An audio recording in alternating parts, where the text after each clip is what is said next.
não é possível a propaganda em outdoor e tampouco a propaganda que a Justiça Eleitoral chama de equiparada outdoor, que é uma propaganda com dimensão superior a 4 metros quadrados. Carros de som, não pode o trio elétrico, seria o trio elétrico aquele com o uso de um veículo de maior porte, ou com um equipamento de som de maior porte. Propaganda de ônibus não pode, porque o serviço de transporte público é uma concessão pública, no caso, uma concessão municipal, normalmente se for o transporte urbano. E aí não é possível, porque seria considerada propaganda no bem público. A atuação de telemarketing pode. É interessante que se respeitem os horários, etc., o conforto do eleitor, mas a princípio pode. A propaganda impressa é possível, através de panfletos, folhetos, independe de autorização qualquer, seja municipal, seja da Justiça Eleitoral, devendo constar no material gráfico o CNPJ ou CPF do responsável pela confecção e a tiragem. Também não é possível que numa mesma propaganda se veiculem que no mesmo suporte, no mesmo material gráfico, se veiculem propagandas de candidatos de coligações diferentes. Chumício não pode. Chumício é uma preocupação até da lei eleitoral, porque pode configurar abuso do poder econômico.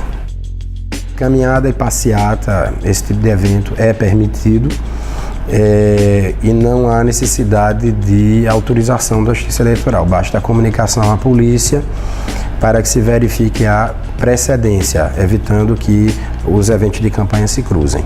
Nas carreatas, o fornecimento de combustível é possível apenas aos cabos eleitorais, desde que conste o fato na prestação de contas e que também esses cabos eleitorais, ou seja, essa remuneração, esses cabos eleitorais, também constem da prestação de contas.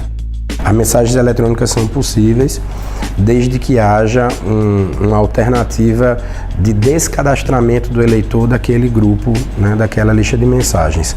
Se houver a solicitação de descadastramento por parte do eleitor não obedecida pela estrutura da campanha, cada mensagem que esse específico eleitor receber implicará o pagamento de uma multa no valor de R$100.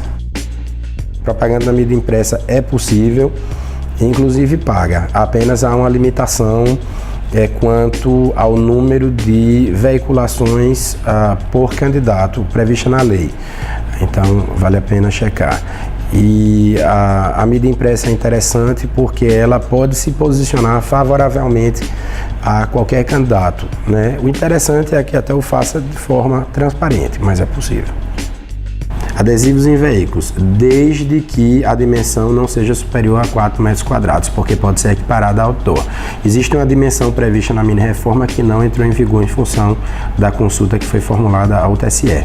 Propaganda na internet é possível desde que não seja paga e que haja a identificação da pessoa que veicula a propaganda, ou seja, se vier do anonimato.